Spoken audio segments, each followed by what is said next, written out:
नमस्ते India. Welcome to my YouTube channel. मैं रंजीत आज आप लोगों के लिए मंत्र योग, हठ योग, राजयोग और लय योग के विभिन्न अंगों का वर्णन के साथ आया हूँ। आज हम इस वीडियो में मंत्र योग, हठ योग, राजयोग और लय योग में क्या डिफरेंस है इसको जानेंगे और ये योग क्या है इसको जानेंगे। जैसे इससे पहले वाले वीडियो में मैंने आपको राजयोग के बारे में बताया और राजयोग में काफ़ी लोग हठ योग को जोड़ते हैं, तो इसमें हम जानेंगे कि यह दोनों कैसे अलग हैं। योग भारतवर्ष की अमूल्य निधि है। दर्शन शास्त्र के ग्रंथों, भारतीय मुनि ऋषियों की योग विद्या के चमत्कार से भरे पड़े हैं। योग साधना एवं आध्यात्मिक ज्ञान के लिए यह विश्व सदा ही ऋणी रहा है भारत का। आज भी पश्चिमी जगत के वैज्ञानिकों को विभिन्न प्रकार की यौगिक साधनाओं पर अनुसंधान जारी है, लेकिन वर्तमान युग में ऐसा प्रतीत हो रहा है कि अधिकतर लोग इन साधनाओं को चमत्कारी मानने लगे हैं, मानो जैसे ये कोई रहस्यमयी साधना है। इनके अभ्यासों से चमत्कारी शक्तियाँ मिलती हैं। ऐसी भ्रांतिपूर्ण धारणाएं से लाभ कम और हानि अधिक होने की संभावना है। दरअसल सभी प्रकार की साधारण और असाधारण शक्तियां अपने शरीर के भीतर ही विद्यमान हैं। योग साधनाओं द्वारा उस असाधारण शक्ति का साक्षात्कार करके उन्हें हस्तगत किया जाता है, यानी उन्हें हासिल किया जाता है।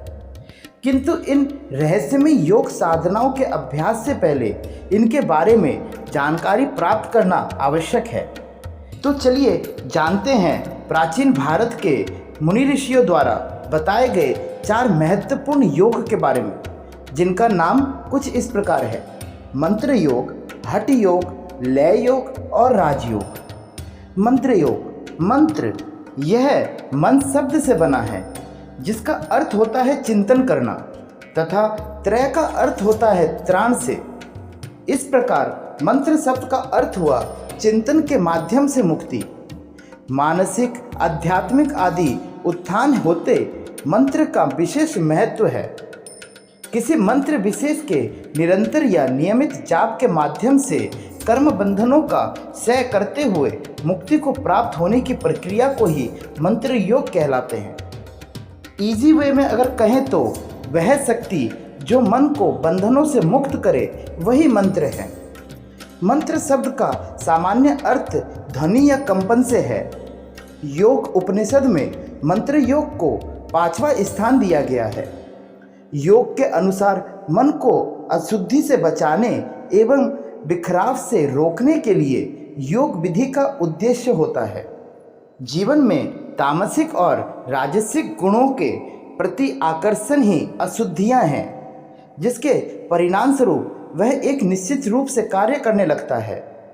मन केवल एक से दूसरी वस्तु की तरफ भागता है, मनोरंजन चाहता है, स्वास्थ्यपूर्ण इच्छाएं, आकांक्षाओं की पूर्ति के लिए प्रयास करता है। मन की इन प्राकृतिक गुणों, इच्छाओं तथा अहंकार से मुक्त करना ही मंत्र योग का उद्देश्य है। मंत्र योग के पूर्ण डिटेल को मैं अगले वीडियो में बताऊंगा। अब बढ़ते हैं दूसरे योग की तरफ, जो कि है हठ योग। योग की विधि आयामों में हठ योग का स्थान महत्वपूर्ण है।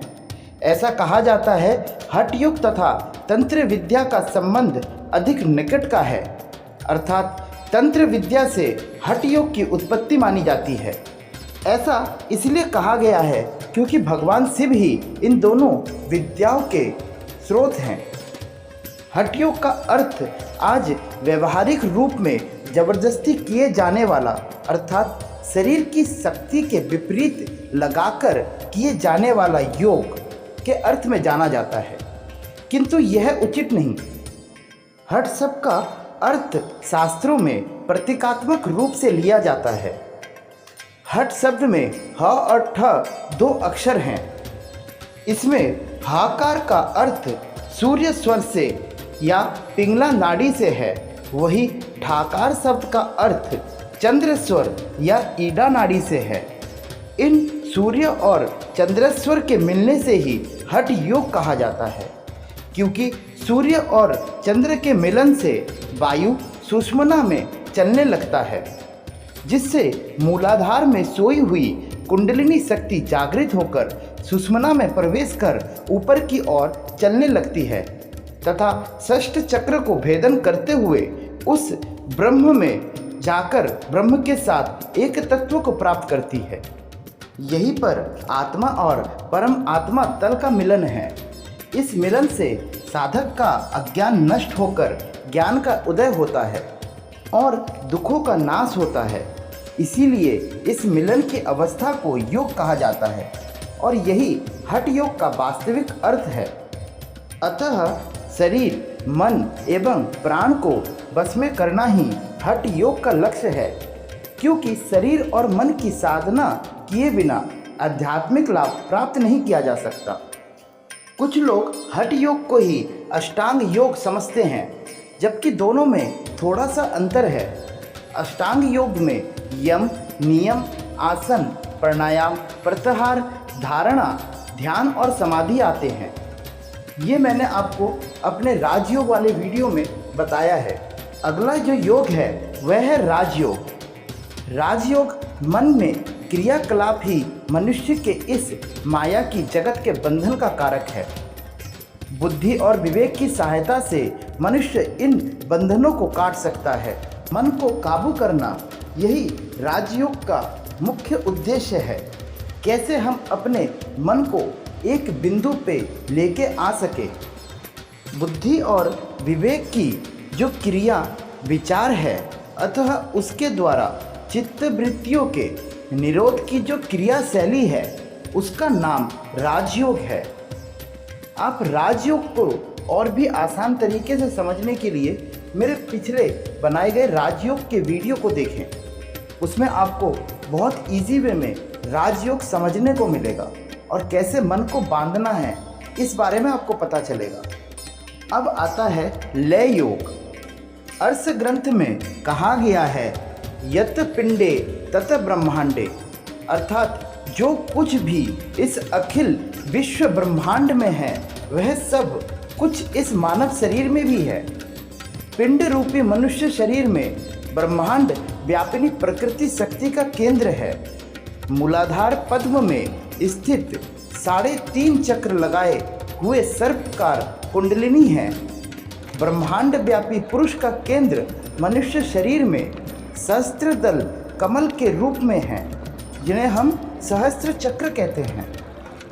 उस परम शक्ति कुंडलिनी की जो योग क्रियाओं से प्रबुद्ध करते हुए सुषुम्ना नाड़ी में षष्ठ चक्र को भेदन द्वार ले जाकर सहस्त्रदल कमल यानी सहस्त्र चक्र परम पुरुष में लय करने की जो क्रिया शैली है वह लय योग के अंतर्गत आती है। इन 4 योगों की साधनाओं में जो 9 प्रकार के विघ्न और 5 प्रकार के उपविघ्न उपस्थित हैं उनको जानते हैं। विघ्न क्या क्या हैं?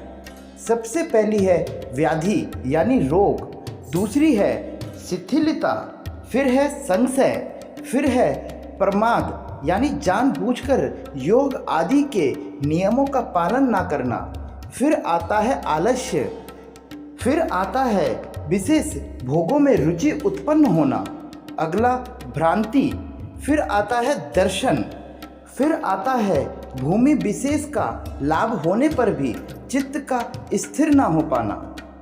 उपविघ्न क्या क्या है? उपविघ्न है दुख, इच्छा का पूर्ण ना होने पर मन का रोना, अंगों में कंपन का होना, साधना विशेष के आवश्यकता ना होने पर भी ब्रह्म वायु को भीतर ले जाना, और अगला है उसी प्रकार से भीतर की वायु को बाहर निकाल देना। मैंने जिन विघ्न और उपविघ्नों का वर्णन किया है वह इस कलयुग के समय में एक प्रकार से मनुष्य जीवन के आवश्यक अंग बन चुके हैं। आज के समय इन सब से छुटकारा पाना बहुत कठिन है और इनसे बिना छुटकारा पाए योग साधना में सफलता कभी नहीं मिल सकती। ऐसी परिस्थिति में मुक्ति पाने के लिए ईश्वर से प्रार्थना सबसे महत्वपूर्ण और कारगर उपाय है। सच्चे हृदय से उनकी प्रार्थना करने पर उनकी अनुकंपा होती है। उनकी अनुकंपा होने पर धीरे धीरे रास्ते साफ होते जाते हैं। दरअसल ईश्वर स्वयं नहीं आते, लेकिन प्रार्थना करने पर ईश्वर की प्रेरणा से कोई ना कोई दिव्य आत्मा आपकी सहायता के लिए अवश्य आ जाते हैं। इसीलिए सभी महान कार्यों को प्रारंभ करने से पहले ईश्वर से उसकी सफलता की कामना के लिए प्रार्थना अवश्य ही करनी चाहिए। ऋग्वेद में एक मंत्र है जिसका अर्थ है, वही परमात्मा हमारी समाधि में निम्नित अभिमुख हो। उसकी दया से समाधि, विवेक ख्याति तथा ऋतंभरा प्रयाग का हमें लाभ हो तथा वही परमात्मा अनिमा आदि सिद्धियों के सहित हमारे ओर आगमन करे। यह चार योगों के बारे में था। इनके डिटेल मैं आपको अगले आने वाले वीडियो में दूंगा।